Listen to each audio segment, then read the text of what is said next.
सारे दर्शकों ने संजय पुनिया की तरफ से राम राम। तो भाई आज आए यहाँ पे पेटवाड़ गांव में और आज एक ऐसा किसान से मिलावांगे जो जैविक खेती करा है। तो भाई पुनिया ऑर्गेनिक फार्मिंग सोल्यूशन में सबका स्वागत है। मेरा मकसद एक के है भाई किसान थी ऑर्गेनिक खेती सिखानी। अगर किसान थी ऑर्गेनिक खेती सिखाए जाएंगे तो धरती होनी हो जाएगी बंजर बंद, नहीं तो बंजर होने लगी है ये धरती, क्योंकि केमिकल इतना गिरने लग गया है मेरा किसान भाई, और बड़ी मुश्किल में फंसा खड़ा है। केमिकल इतना गिरने लग गया है कि फसल की पूर्ति पूरी होती है कोनी। चाहे तो केमिकल इतना गेड़ के नु सोचा भी इतना गेड़ दू केमिकल और 100-200 मन 300 मन इतना अनाज हो जाए, हालांकि इतना अनाज होता कोनी। और फिर मेरा किसान भाई क्या हो जाए कर्जा सर इतना हो जाए है, क्योंकि आखिर में उसने करनी पड़ा आत्महत्या। तो आज फिर ईसाई किसान पे मिलावेंगे जो जैविक खेती करा है और पेटवाड़ गांव में आगे यहाँ पे और पूछांगे भाई जैविक खेती उसने कौन सा सन में शुरू करी थी और भाई कई साल हो गए, आखिरकार क्यों आया हो जैविक खेती पर, रासायनिक खेती में उसका फायदा होया नुकसान होया, सारी बातचीत करांगे। और किस तरीके से जैविक खेती शुरू करा की है उसने, सारी जानकारी लेवांगे। मेरा मकसद एक है भाई किसान की ऑर्गेनिक खेती सिखाऊं। अगर ऑर्गेनिक खेती किसान ने नहीं करी तो धरती हो जाएगी बंजर। तो भाई राम राम। नमस्कार जी संजय जी, सबसे पहले तो आपका बहुत बहुत धन्यवाद, आप इतनी दूर से कष्ट करके आए। अच्छा जी, धन्यवाद जी आपका। सारे दर्शकों को भी नमस्कार। मैं गजेंद्र, गांव पेटवाड़, जिला हिसार, हरियाणा का निवासी हूँ। अच्छा जी। पुनिया साहब, बहुत अच्छा लगे आपसे मिलके, आज इतनी दूर आपने कष्ट किया आने का। तो मैं अपने किसान भाइयों को देखो दिखाना चाहूंगा भाई, ये थोड़ा सा अपना एक सिस्टम लगा रखे है, किस किस तरह क्या चीजें कर सकते हैं। अब आपका जो भी है सवाल मैं उसका जवाब देने की कोशिश करूंगा जितना भी। अच्छा, आपका शुभ नाम बताइए जी पहले। मेरा नाम गजेंद्र, गांव पेटवाड़, जिला हिसार, हरियाणा का। तो गजेंद्र जी, जो आपने जैविक खेती शुरू करी तो कौन सा सन में शुरू करी थी जी आपने? अपन 2019 में स्टार्टिंग करी थी, बिल्कुल पूरा पहले साल तक पूरा 100% ऑर्गेनिक नहीं था, लेकिन 2020 के बाद से अपना ऑर्गेनिक कर रहे हैं। अच्छा। लगभग 5 साल अपने को हो गए करते। अच्छा जी। तो आपने मतलब ये ट्रेनिंग कहाँ से ली? मैंने ट्रेनिंग HU यूनिवर्सिटी हिसार से ली है, और भी कई सारे ग्रुप हैं। हमने जयपुर में भी एक ट्रेनिंग करके आए थे पीछे, और भी मेरे कई सारे फार्मर्स हैं, आपस में भाइयों से सीखते रहते हैं, मिलते जुलते रहते हैं। आप जैसे भाइयों से सीख लिया और जो भी मिल गया, सब कहीं ना कहीं से कुछ न कुछ सीखने को मिल जाता है सबसे। अच्छा जी। तो आपका जैविक खेती पाने का मकसद क्या है जी? जैविक खेती पे आने का मकसद सिर्फ एक ही है भाई, आप मेरे आसपास में जो भी देखेंगे सारे किसान जो केमिकल डाल रहे हैं, दिनों दिन बीमारियां बढ़ती जा रही हैं। मेरा वैसे भी प्रोफेशन से मैं मेडिकल लाइन से जुड़ा हूं, तो ये चीजें मैं दिनों दिन देख रहा हूँ, बीमारियां दिन दिन बढ़ती जा रही हैं। और दूसरा, रासायनिक खेती घाटे का सौदा साबित हो रही है, कोई भी फायदा किसी भी तरह का किसान को नहीं मिल पा रहा। ठीक बात है जी। तो हम चाहते हैं भाई किसी भी तरीके से हमारा खर्चा घटे, उत्पादन बढ़े। खर्चा घटता जाएगा, उत्पादन बढ़ता जाएगा, तो किसान का प्रॉफिट बढ़ेगा उससे। अच्छा जी। अब मैंने जो चीजें स्टार्ट कर रखी हैं वो मैं धीरे धीरे आपको दिखाऊंगा कि हम ऑर्गेनिक खेती में क्या क्या चीजें डाल रहे हैं। अब बीमारियां भी आती हैं भाई, फसल का उत्पादन भी कम होता है। अब आप देखोगे मेरे अड़ोसी पड़ोसी, मेरे जितने भी परिवार के भी हैं, सबके भी देखोगे उनके और अपने गेहूं में थोड़ा बहुत आपको अंतर मिलेगा, फसल में भी देखने को मिलेगा। थोड़ा बहुत घास फूस आपको अव्यवस्थित सी चीजें नजर आ सकती हैं। वो कारण है भाई, अपन जहर नहीं डालते। अब अगर अपने को घास मारना हो तो एक राउंड अप मारेंगे या कोई भी स्प्रे ग्लाइफोसेट डाला और उन्होंने खत्म कर दिया, तो अपन उसको खत्म नहीं करते। अपन अपने पास में कुछ साधन मैं आपको दिखाऊंगा, हमने ब्रश कटर वगैरह रखे हैं भाई, जिससे अपन मैनेज कर सकते हैं घास फूस को। भाई अपन उसको जड़ से खत्म नहीं करते, क्योंकि प्रकृति ने जो भी चीज पैदा की है वो धरती के लिए फायदे के लिए उसने पैदा की है। इंसान हम अपना फायदा देखते हैं, लेकिन प्रकृति अपने नेचर के सिस्टम के हिसाब से चलती है। ठीक बात है। तो यहाँ हम जो चीजें यूज कर रहे हैं, सबसे पहले तो पोषण के लिए मैं आपको दिखाऊंगा। तो ये दिखा दीजिए। किसान साथियों, गजेंद्र भाई है पेटवाड़ है और जैविक खेती करा कई साल हो गए। पूरा नाजे भाई, पूरा खड़े हो जा। तो किसान साथियों, मेरा मकसद एक है भाई किसान की ऑर्गेनिक खेती सिखाना। तो गजेंद्र भाई ने जो जैविक खेती शुरू कर रखी है 5 साल हो गए हैं, और यो देख लो भाई टीप का जुगाड़ है, या टीप दिखा भाई, पूरी टीप यह है। और यह टीप के बारे में पूछांगे भाई, क्या टीप कद लिया था और इसका क्या फायदा उठाया इसने? हाँ जी गजेंद्र जी। ये टीप बेसिकली एक बायोडाइजेस्टर टैंक है। बायोडाइजेस्टर, हाँ, इसको ये फुटी टीप है जी? ये 30 फुट लंबी है और 5 फीट चौड़ी है। 30 फुट लंबी, 5 फुट चौड़ी चौड़ी है ये। अच्छा जी। हाँ, तो इसका बायोडाइजेस्टर टैंक बोलते हैं इसको। अच्छा जी। ये इसका इस तरफ से इनपुट का सिस्टम है, मतलब जो भी चीजें हमने डालनी है इस ड्राम के माध्यम से। हाँ, इस ड्राम अच्छा, के माध्यम से ये एक बार वाल, दिखा भाई। हाँ, इस वाल को हम खोल देंगे ऊपर चढ़ जे। हाँ, इसके लिए। हाँ भाई, इसमें जो भी चीजें हमने डालनी है ना, अच्छा जी। इसमें हम गोबर डालते हैं, अच्छा जी। पशुओं का मूत्र डालते हैं, छाछ डालते हैं, लस्सी अच्छा जी। जो भी। और उसके बाद स्टार्टिंग में हमने इसमें चावल डाला था। और जितना भी हमारा फल सब्जियों का वेस्ट होता है वो वैसे हम इसमें पहले स्टार्टिंग में पीस के डालते थे। अब धीरे धीरे हमने ये साइड में दूसरा ड्रम रख दिया है, अच्छा क्योंकि वो जी। पीसना और वो थोड़ा सा ज्यादा टफ हो जाता था, मुश्किल लगती थी। तो एक तो मिनट गजेंद्र जी, ये जो ड्राम आपका जी, इसमें आप गौमूत्र और जो गोबर कितना कितना लियो? इसमें वैसे जितना हम गोबर डालते हैं उससे 6 से 7 गुना तक टोटल लिक्विड डालते हैं।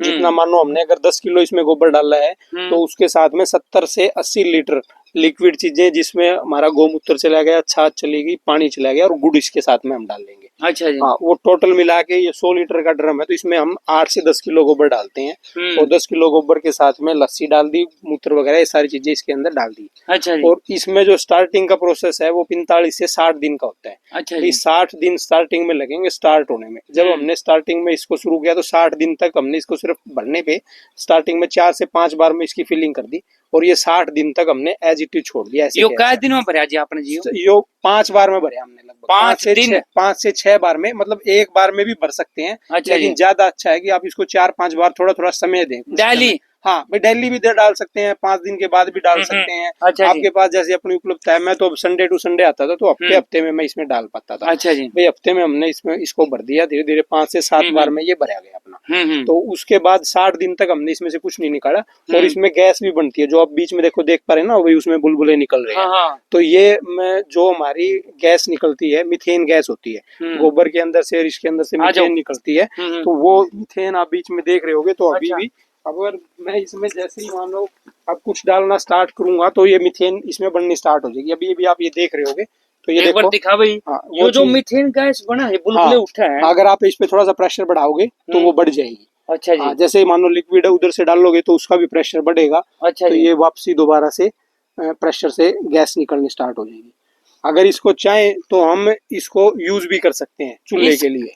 इसका जो गैस है चूल्हे के लिए यूज कर सकते हैं इसको। अच्छा लेकिन हमारे पास अब हम यहाँ खेत में हैं तो घर यहाँ से दूर है, तो यहाँ की व्यवस्था है नहीं उस हिसाब से, तो अपना ज्यादा यूज नहीं होता। इसलिए हमने इसको पानी के अंदर रखा है। डायरेक्ट इन्वायरमेंट में भी अगर छोड़ेंगे तो मिथेन नुकसानदायक होती है ओजोन लेयर के लिए। एक ओजोन लेयर होती है हमारे इन्वायरमेंट में, क्लाइमेट में। तो ये जो गैस है, जो पानी है, यो इसका मतलब ये क्या में यूज करोगे? इस पानी का यूज नहीं होगा कोई भी। ये तो सिर्फ इस उद्देश्य से लगाई गई है कि भाई जो भी गैस निकले वो डायरेक्ट इन्वायरमेंट में ना जाए। और पहला तो इन्वायरमेट में जाएगी तो वो नुकसान करेगी हमारे ओजोन लेयर को। दूसरा इसका ये होता है, अगर ये जो बैग है ये एनारोबिक कंडीशन है इसमें। एनारोबिक माने तो हवा की अनुपस्थिति में। एक एरोबिक होता है, एक एनारोबिक। तो ये एनारोबिक कंडीशन में, अब जो हम जीवामृत बनाते हैं ड्राम में वो एरोबिक होता है। अच्छा ये एनारोबिक है। ये वो हवा की उपस्थिति में होता है। हम ऑक्सीजन देते हैं जीवाणुओं को घोलने के लिए। अब जैसे मैंने वो ड्रम वगैरह भी रखे हैं उसमें वो ऑक्सीजन के लिए हम रोज इसको चलाते हैं। लेकिन इसके अंदर ऑक्सीजन नहीं जानी चाहिए। इसके अंदर अच्छा हवा नहीं जानी चाहिए। इसके अंदर हवा नहीं जानी चाहिए। ये देखो इधर से भी देखोगे आप, वाल बंद करके रखी है मैंने। आ जाओ इधर आओ। किसान साथियों देख लो, इसमें मतलब हवा नहीं जानी चाहिए। हवा जाते ही खराब हो जाए, इसकी क्वालिटी कम हो जाएगी। क्योंकि इसमें जो भी माइक्रोब्स हैं, जितने भी जीवाणु हैं, वो हवा की अनुपस्थिति में काम करते हैं। अच्छा जी। तो अगर इसमें हम एरोबिक सिर्फ इसको इतनी देर के लिए खोलते हैं, जब हमने पानी डाला है, कुछ मटेरियल डाला है, तो इसको फिलअप करने के लिए ही सिर्फ हम उसको खोल लेंगे, बाकी हम इसको दोबारा से बंद कर देंगे। तो जैसे ही, ताकि इसमें ऑक्सीजन ना जाए। और वहां से भी ऑक्सीजन अगर हमने मानो गैस खुली छोड़ दी तो गैस जब तक निकल रही है ठीक है, बाकी के टाइम पे हवा जाएगी अंदर। तो वो ऑक्सीजन गई अंदर, ऑक्सीजन जानी नहीं चाहिए। हाँ, तो ये एनारोबिक कंडीशन होती है। इसीलिए हमने उसको बहुत हल्का सा पानी के अंदर डिप करके रखे है। भाई जब बाहर गैस निकलेगी तो वो निकल जाएगी, लेकिन वो अंदर वापस नहीं जा सकती उसमें। अच्छा जी। हाँ, तो ये इस कंडीशन के लिए हमने वो वहाँ पे गैस का सिस्टम बनाया। तो यो के काम, यो जो आपने गोबर लिया, लस्सी ली है, तो यो के काम करा जी? जो फल में जितनी भी हमारी फसलें हैं उसमें पोषण का काम करता है। पोषण के लिए हम ये यूज करते हैं। भाई अब जैसे और लोग डालते हैं, यूरिया डालते हैं, डीएपी डालते हैं, पोटास डालते हैं और जितने भी फर्टिलाइजर्स यूज करते हैं, हम उसकी जगह इसका यूज करते हैं। अच्छा जी। भाई जितना भी हमने चलाना है उधर मैं आपको ड्रिप से दिखाता हूँ, आ जाओ। अच्छा जी, इसके बारे में बताओ जी एक बार। हाँ, इसके अंदर हमने जितने भी हमारे खेत का जितना भी वेस्ट निकलता है, भाई फल सब्जी का वेस्ट जो भी चीजें होगी, भाई अब जैसे हमारे पास एप्पल बेर लगा हुआ है, अमरूद था, कुछ पक्षी उसको तोड़ देते हैं, वैसे भी गिर जाते हैं, या फसलों के जो पत्ते वगैरह होते हैं, घर में हम जितनी भी सब्जियां वगैरह लेते हैं, जो भी पत्ते छीलने के बाद बचते हैं, तो वो हम इसके अंदर डाल देते हैं। तो यो ये काम करा इसके ये जितना भी पोषण फसलों को चाहिए उसमें लगभग सभी तरह के तत्व उसके अंदर होते हैं। अब जैसे मान लो हम कोई भी फल सब्जी खाते हैं, उसके अंदर हम न्यूट्रिशन के लिए खाते हैं, भाई हमारे को पोषण मिले। अब पोषण के लिए हमने मानो उसको छील लिया, या कोई फल ऐसा था जो आधा हिस्सा कट गया, किसी पे दांती लगी, किसी पे कसी लगी, तो वो हिस्सा हमने काट दिया, न्यूट्रिशन तो उसके अंदर भी होगा, तो वो न्यूट्रिशन हमने इसके अंदर डाल दिया, ताकि वो अगर हम वैसे ही फेंक देंगे तो वो इधर उधर कूड़ा करकट के साथ में जाएगा, उसका कोई यूज नहीं, वो खराब बर्बाद हो जाएगी। ठीक बात है। हमने इसके अंदर डाल दिया, उसमें जितना भी पोषण था, और इसके साथ में हमने इसके अंदर बैक्टीरिया डाले हैं कुछ, भूप्रहरी और भूमित्र मेरे पास 2 कल्चर हैं, उसके बैक्टीरिया डालते हैं, तो जितने भी जीवाणु होते हैं वो सारे को उसको डीकम्पोज कर देते हैं, साथ में वेस्ट डीकम्पोजर का भी यूज करते हैं, तो डीकम्पोजर से सारा निकल के और फिर ये इसके रास्ते से हम बाहर निकाल देते हैं। भाई नीचे हमने बाल्टी लगाई और इसको खोल लिया, तो जो जितना भी इसका पोषण था वो सारा हमारे पानी के अंदर आ गया। और फिर उस पानी को हम फसलों में स्प्रे के तौर पे यूज कर सकते हैं। उसको हमने जितने भी और चीजें हैं ड्रिप के माध्यम से चलाना है, तो हम ड्रिप के माध्यम से भी उसको चला सकते हैं। किसान साथियों नमस्कार, मेरा नाम संजय पुनिया है, संजय पुनिया सातोड़िया। तो पुनिया ऑर्गेनिक फार्मिंग सोल्यूशन में आप सबका स्वागत है। मेरा मकसद एक के है भी किसान थे ऑर्गेनिक खेती सिखानी। गजेंद्र भाई ने स्टीप का बारे में बता दिया है, ये टीप में गोबर और गौमूत्र भाई इसमें लस्सी गेड़ के और पोषक तत्व तो पूरी करे है, जोन सी थोड़ी ही गैस हवा लगड़ है इसके माध्यम से लगड़ जे है इस बोतल में। और ईब दिखावांगे आप भाई इसका जो लिक्विड तैयार हो के उसमें भाई साहब कितने पोषक तत्व है उसके बारे में जानकारी दे दी है, और वो कुकर तैयार हुआ है। तो आ जाओ भाई उरन है दीप दिखावाएं किसान साथियों।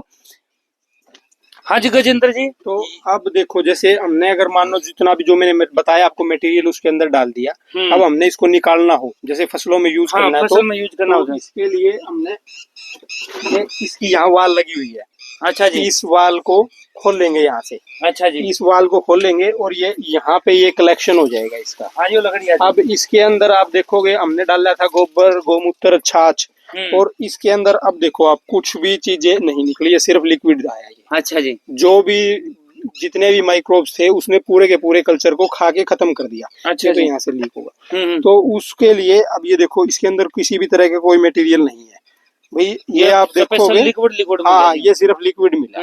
तो यो फिर लिक्विड हो गया, तो इसका स्प्रे का यूज कराएं पानी के साथ? इसको स्प्रे में भी यूज कर सकते हैं। अच्छा जी। 50% इसका यूज करो, 50% इसके साथ में हमने पानी मिक्स कर लिया। अच्छा जी। और नहीं तो हमने इसको डायरेक्ट भी स्प्रे करना है तो डायरेक्ट भी स्प्रे कर सकते हैं, फसल अगर बड़ी हो तो फसल की कंडीशन के हिसाब से। अच्छा जी। अगर मान लो छोटी फसल है तो उसमें 50% पानी मिला लिया, 50% हमने ये कल्चर डाल दिया। अच्छा जी। और नहीं फिर हमने जब पौधों में देना होता है तो ये मैं आपको दिखाऊंगा, ये हमारी ड्रिप की वेंचुरी है। अच्छा जी। ये अच्छा ये वेंचुरी होती है। अच्छा जी। ये वेंचुरी हमारी लगी हुई है। तो अब जैसे मान लो मैंने उसको निकाल के यहाँ ड्रम में भर दिया। अच्छा जी। और इसको हम जितने भी हमारे बागवानी के जितनी फसलें हैं उसमें देने के लिए इसको इसके अंदर छोड़ देते हैं। अच्छा, बागवानी। तो, हाँ, जैसे मेरे ये बागवानी लगी हुई है, अमरूद के पौधे हैं, उधर एप्पल बेर लगे हुए हैं। अच्छा जी। तो नाशपाती लगी है, जामुन वगैरह बॉर्डर पे लगे हैं, कुछ चीकू के इंटरक्रॉपिंग में और भी पौधे, मिक्स फ्रूट है मेरा मैक्सिमम।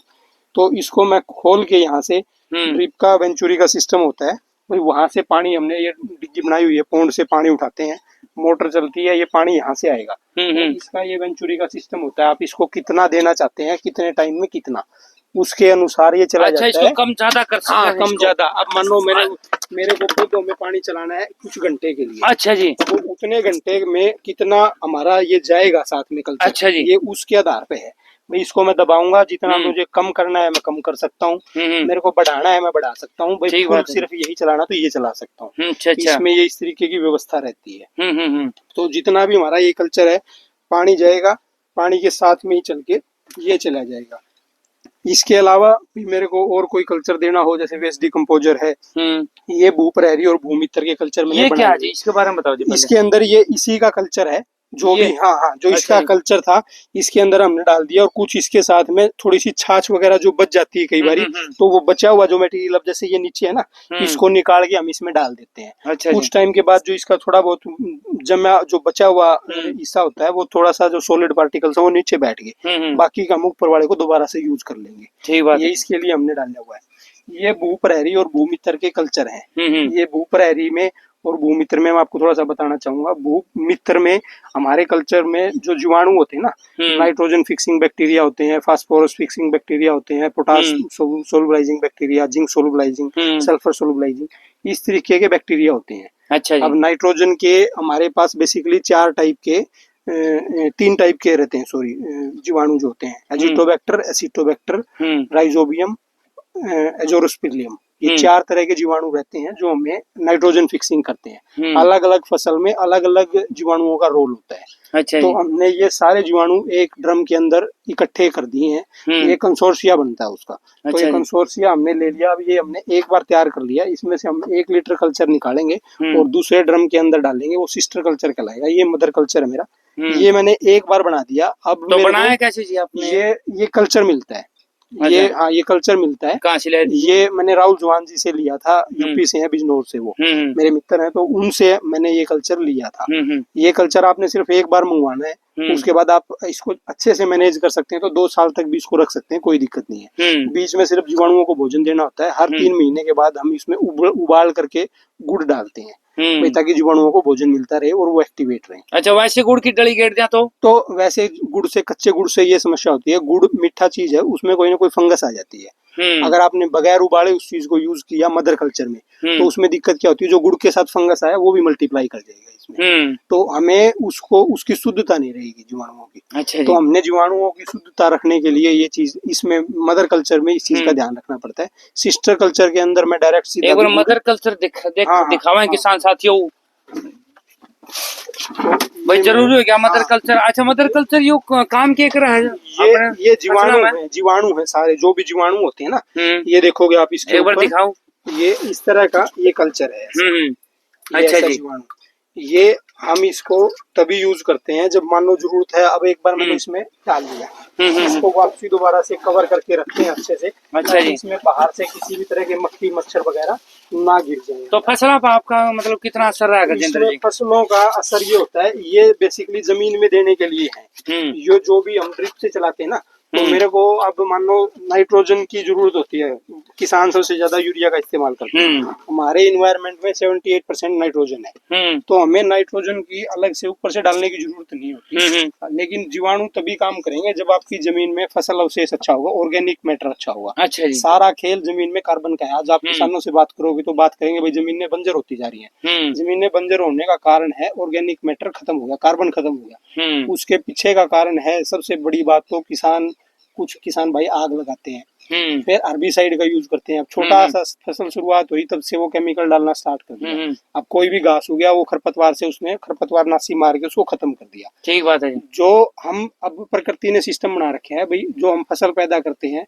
फसल हमारे लिए है। उसके अलावा फसलों का जो भूसा है वो कुछ हम अपने जानवरों को खिलाते हैं, लेकिन वो जानवरों का गोबर फिर दोबारा से आपकी जमीन से में वापसी आना चाहिए। ये रोटेशन होनी चाहिए। अगर आपने रोटेशन नहीं की, अगर आपने सिर्फ सीधा डायरेक्ट अब जो भी चीज है हमने जमीन से ले ली, अब जमीन को वापस हम दे नहीं रहे, दे क्या रहे हैं हम? केमिकल्स दे रहे हैं, यूरिया दे रहे हैं, डीएपी दे रहे हैं। तो वो जब भी काम करते हैं जब जमीन में जीवाणु उपलब्ध होते हैं। ठीक बात है। और जीवाणु का भोजन है ऑर्गेनिक मैटर। तो जीवाणु जमीन में जिंदा कैसे रहेंगे? अगर जमीन में उनको भोजन नहीं मिला तो वो मर जाएंगे। अब मैं ये जीवाणु डालता हूँ और जमीन में उनके लिए अगर भोजन नहीं है तो वो जीवाणु नहीं जिंदा रह सकते। हाँ, जिंदा वो जाएंगे, वो कुछ दिन के बाद में वो वापसी मर जाएंगे। तो इसीलिए हमने ये व्यवस्था रखी है भाई, जो भी आप देखेंगे हम किसी भी टाइप का केमिकल यूज नहीं करते, कोई हर्बिसाइड का यूज नहीं करते। हम जो भी खरपतवार उगता है उसको मैनुअली भी निकाल लेते हैं, या फिर मैंने एक ब्रश कटर रखा है जहाँ पे वो थोड़ा सा स्पेस मिलता है, वहां मैं ब्रश कटर से उसको वहीं गिरा देता हूँ, जो भी, ताकि जितना भी जमीन के अंदर जो भी घास फूस है वो वापसी जमीन में जाए, ऑर्गेनिक मैटर मिले जमीन को और जमीन अपनी ताकत बढ़ाए। ये समय लगता है, दिनों एक रात में ये चीज चमत्कार नहीं हो सकता। बहुत सारे किसान भाई आते हैं जैविक खेती में, कुछ समय बाद भाग जाते हैं। अब उनको यूं लगता है भाई पैदा नहीं हो रही। अब मेरे भी देखेंगे तो औरों से हल्की लग सकती है देखने में, क्योंकि उसके पीछे कारण है उन्होंने इतनी चीजें यूज की हैं। मेरे पास गोबर गोमूत्र इन चीजों के अलावा बहुत ज्यादा चीजें नहीं है। ऑर्गेनिक मैटर इतने सालों में हमने खत्म किया है, तो इसको वापसी होने में भी समय लगेगा। ठीक बात है। या तो फिर आपके पास इतनी चीजें उपलब्ध हो। अब जैसे मैंने मानो मेरे पास में पराली थी, मैं आपको दिखाता हूँ इधर मल्चिंग के लिए। तो जैसे मेरे किसान भाइयों ने, अड़ोसी पड़ोसियों ने जैसे पीछे धान की फसल ली थी। हाँ, तो किसान साथियों, भाई गजेंद्र की फसल दिखावांगे और बीच में कुछ टॉपिक रह गए हैं, मदर अपने जो जीवाणु है, सिस्टर जीवाणु में रह गए हैं। तो किसान साथियों, तब तक के लिए धन्यवाद। जय हिंद। अगला भाग जल्दी ही आएगा आपके सामने। धन्यवाद।